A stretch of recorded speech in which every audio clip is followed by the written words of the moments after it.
Magandang umaga po mga ka-STL. Narito na po ang resulta ng STL Bataan para sa araw na to. First draw December 29, 2024. Araw ng linggo, naway ang mga natayan nyo pong mga numero kanina ay manalo nawa ngayong umagang ito 11 AM. Kaya kunin nyo na po yung mga tickets. Narito na po ang resulta.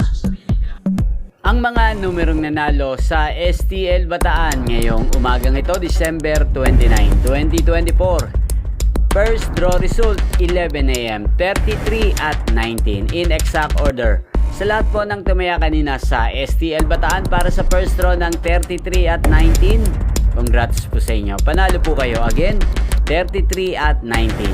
At ngayong umagang ito sa STL Bataan, atin pong shoutout si Ate Julie.